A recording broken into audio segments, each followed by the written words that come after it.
Hello students, today we are going to discuss the topic transportation. See, under transportation we are going to study about the circulatory system. All the organisms need nutrients, gases, liquids, etc. for their growth and maintenance of body. They also need to send these materials to all parts of their body. For this, there is a special system in multicellular organisms called as circulatory system. It consists of heart, blood and blood vessels. Heart is the vital organ of human beings. The term cardiac refers to heart. But in unicellular organisms, there is no separate system. A simple process like diffusion and osmosis helps in transportation of materials. Next, pulse, heartbeat. Heart pumps the blood into blood vessels at regular intervals.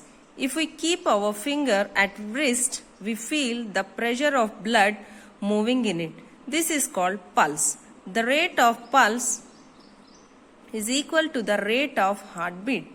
The pulse shows the heartbeat.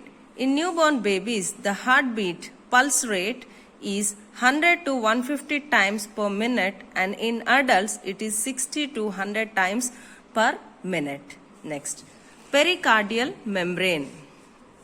See, pericardial membrane, heart is located in between the lungs and protected by a rib cage. The size of heart is the size of their fist. The heart is covered by two layers of membranes called pericardial membranes. The space between these layers is filled with pericardial fluid, which protects the heart from shocks. Next, heart chambers. Heart is divided into four chambers. The two upper chambers are called auricles or atria, and lower chambers are called ventricles. The left auricle and ventricle are smaller than the right auricle and ventricle. Right auricle opens into right ventricle through a valve called tricuspid valve, which is present in right auriculoventricular septum, and the left auricle opens into left ventricle through a valve called bicuspid valve or mitral valve, which is present in left auriculoventricular septum. The walls of the ventricles are thicker than the walls of the auricles. Next, we'll see kinds of blood vessels and their functions. Here, superior vena cava. It collects deoxygenated blood from anterior parts of body and open into right auricle. Inferior vena cava. It collects deoxygenated blood from posterior parts of body and open into right auricle. Next, pulmonary vein. It collects oxygenated blood from lungs and opens into left auricle. Coronary veins. A pair of veins collects the deoxygenated blood from the heart muscles and opens into right auricle. Systemic aorta. It arises from the left ventricle and supplies oxygenated blood to all parts of body. It is the biggest artery in human body. It is the largest artery in our body. Systemic aorta. Next, pulmonary aorta. It arises from right ventricle and supplies deoxygenated blood to the lungs for purification. It is the smallest artery in our body. Biggest is the systemic aorta, smallest is the pulmonary aorta. Next, coronary arteries. A pair of coronary arteries arises from left ventricle and supplies oxygenated blood to the heart muscles. Heart attack is caused due to blockages in these arteries. Next, valves.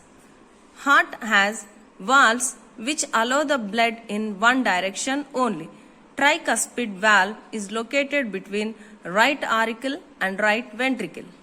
Bicuspid valve is located between left auricle and left ventricle. The valves are also present at the origin of each aorta. All the veins have number of valves in their walls. Lymph vessels also have number of valves. Next, we'll see the researches what has been done by Fabrici. In 1574, Fabrici noticed that the veins have small valves. The valves permit the blood to move upward but not move downward. He also noticed that the blood leaving the left ventricle always moves away from the heart. Next, by Harvey, what has he done? We'll see. Harvey was the student of Fabrici. He studied the valves which are present between each atrium and its ventricle. He proved that the heart pushed blood into the arteries and the blood returned to heart through the veins. The blood had double circulation in human beings. He found that in 1 hour the heart pumped out a quantity of blood that was 3 times the weight of a man. The same blood had to circulate and be used over and over again. Next, the researches of Malfigi.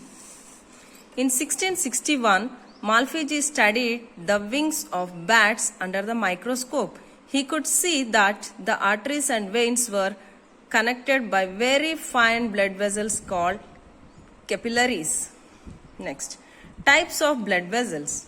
First is arteries. Arteries carry oxygenated blood from the heart to body parts. They arise from ventricles of heart and end with blood capillaries.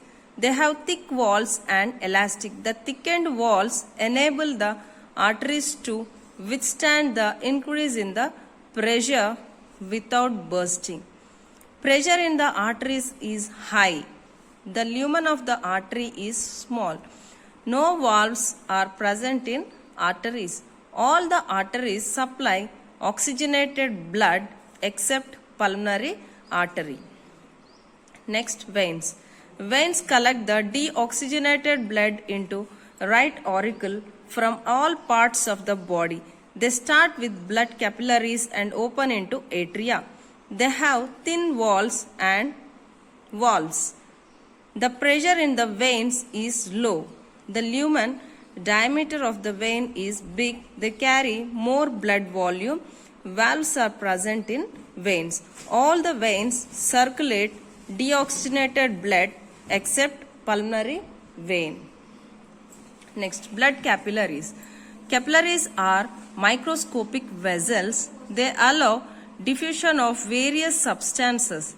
They establish continuity between arteries and veins. Arteries end with capillaries and veins start with capillaries. Next, we'll see the cardiac cycle.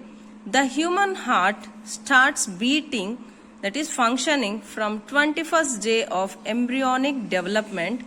The sequential events in the heart which are cyclically repeated are called cardiac cycle. The cardiac cycle includes a systole and a diastole. The whole process is completed in 0.8 seconds. The contraction phase is called systole and the relaxation phase is called diastole. Both the auricles and ventricles do not contract and relax at the same time. First, we'll see relaxation of auricles. During the relaxation of auricles, blood from vena cava and pulmonary veins enter into the left and right atria. Contraction of auricles. During the auricles contraction, the blood from auricles enter into ventricles. It takes 0.11 to 0.34 seconds. Next, we'll see contraction of ventricles. After the ventricles are filled, they contract and blood moves into the aorta and pulmonary artery. But the blood could not go into auricles because of valves. It takes 0.27 to 0.35 seconds. Next, we'll see relaxation of ventricles. With the ventricles, when the ventricles start relaxing, the blood in arteries cannot come back into the ventricles because the valves which are present at the origin of each aorta stop this reverse flow. Next we'll see single and double circulation. If blood flows through heart only once for completing one circulation, it is called as single circulation. It takes place in fishes. Next, if the blood flows through the heart twice for completing one circulation, it is called as double circulation. It takes place in man. Next we'll see lymphatic system. The liquid portion of the blood with nutrients flows out of the capillaries. This is called tissue fluid. The tissue fluid should be transported into the blood vessels again. To transport this fluid into the main bloodstream, a separate system is present that is called lymphatic system. The lymphatic system is a parallel system to venous system. It collects tissue fluid from tissues and transport to the venous system. When the tissue fluid is entered into the lymphatic vessels, it is called as lymph. The skeletal muscles act as pumps and help in pushing the lymph flowing in lymphatic vessels and the blood flowing in veins towards the heart. The valves which are present in the lymphatic vessels and veins stop the reverse flow. When we traveled overnight in sitting position without moving, the lower part of the legs will be swollen. This stage is called edema. It happens due to the accumulation of lymph fluid in the muscles of the leg. Next we'll see evaluation of transport system. In unicellular organisms like amoeba, the protoplasm shows natural movements called Brownian movements. The sponges create the movement in the cytoplasm by beating of flagella. The cnidarians like hydra and jellyfish forms gastrovascular cavity. It digests and transports the nutrients to all cells of body.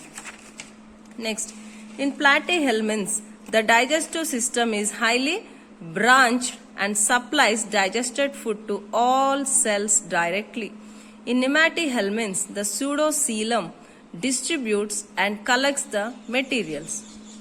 The annelids, the first eucoelomate animals, have developed a pulsatile vessel to move the fluid. The transporting medium is blood.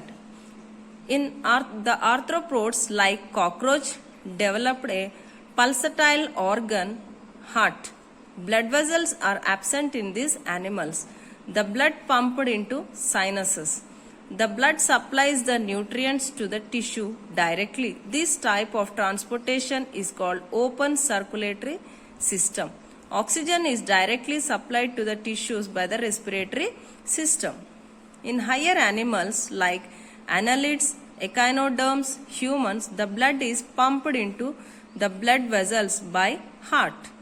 The blood flows in the blood vessels. This type of transportation is called closed circulatory system. The human circulatory system can transport 1 ml of blood from heart to foot, that is 2 meters, in 60 seconds. It would take 60 years for the substance to move across this distance by diffusion. Blood pressure, that is BP. Heart produces some force to the blood. Due to this force, the blood travels in arteries with some pressure. This pressure is called blood pressure. It is measured in the upper arm artery with a device called sphygmomanometer. The normal blood pressure in a man is 120 by 80. There are two pressure readings. One measures the pressure during the blood is forced out of the ventricles. This is called systolic pressure. It will be 120 mm of mercury. The second reading is taken during the resting period as the ventricles refill with blood. This is called diastolic pressure. It will be 80 mm of Hg, mercury. BP will change according to the activity in which the person is engaged. People who have BP more than normal at resting period is called Hypertension, if the reading is less than normal, is called low blood pressure. Hypotension. Next we'll see coagulation of blood. Vitamin K helps in coagulation of blood. When the blood flows out, the platelets release an enzyme called thrombokinase. Thrombokinase acts on prothrombin, which is present in blood, and converts it into thrombin. Thrombin acts on soluble fibrin, which is present in blood, and converts it into insoluble fibrin. The soluble fibrin fibers are attached to the edges of the wound and pull them together. See, platelets, thrombokinase. Next, prothrombin, it converts into thrombin in presence of thrombokinase. The fibrin, which is soluble in presence of thrombin, it changes into insoluble fibrin. This insoluble fibrin helps in the blood clotting. After the blood clot, a yellowish fluid is formed on the clot. This is called serum. Normally, it takes 3 to 6 minutes to form blood clot. Due to the deficiency of vitamin K, it takes more time. Next, we'll see the blood-related genetical disorders. First one is hemophilia. Because of genetic disorder, the blood may not coagulate. It is common disorder in the children who have born from marriages between very close relatives. Next is thalassemia. Thalassemia is another inherited disease. It is a severe anemia caused by hemoglobin deficiency in the red blood cells. Next we'll see transportation in plants. Xylem and phloem vessels play a key role in transportation. The xylem vessels transport the water which is absorbed by roots, and phloem vessels transport food materials which are prepared by leaves. The xylem vessels are situated in roots towards the exterior. In the stem, they are situated towards the center. Water absorption by osmosis. The water molecular concentration in the soil is less and it is more in root hair. Then the water will pass into the vacuole of the root hair by osmosis. In the same way, the water enters into xylem vessels. Next, we'll see water transportation by root pressure. As there are vast number of root hairs involved, a pressure in the xylem vessels develops. This pressure is known as root pressure. Water transportation by transpiration. Evaporation of water through stomata of leaves and lenticels of stem is called transpiration. When the leaves transpire, there is a pulling effect on the water in the xylem vessels. The evaporation creates the main pull of water above. Next, transport of mineral salts. Mineral salts are necessary for plant nutrition. They are obtained from the soil solution. They are in the form of electrically charged ions. Cytoplasmic energy is used to enter into the root hairs. Once ions are absorbed, they travel along with water in xylem vessels and pass to the growing points. They may also pass laterally from xylem to phloem. Oak tree, that is, it is a big tree, can transpire 900 liters of water per day. A maize plant transpires 15 liters per week, and 1 acre of maize transpires 13,25,000 liters in a season. The transpiration is very high in forest area. Therefore, the air in the forest area saturated and comes down as rain. This is the reason for higher rainfall in forest areas. Next, transport of manufactured food. Plants prepare food, that is sugars, carbohydrates, in their leaves. This food has to be transported to all living cells. The excess of sugars transport to the cells which store food. The food is supplied by phloem vessels. The biologists studied about food transportation with the help of aphids. The aphids pierce their needle-like organ called proboscis into the phloem vessels and get food material. The aphids absorb so much sugar from the phloem they cannot assimilate all of it and excrete out of the body through the anus. This is like a sticky syrup called honeydew. Next, damage to phloem. The damage to phloem will prevent the food passage down to the roots and tree will die. The owls do damage to young saplings and rabbits do damage to older ones. This leads to great financial loss. The foresters build a wire netting around the plantation. They encourage predators such as foxes, badgers, hawks and owls as they help to keep down the population of owls and rabbits. Gray squirrels too do great damage to sycamore in beach area.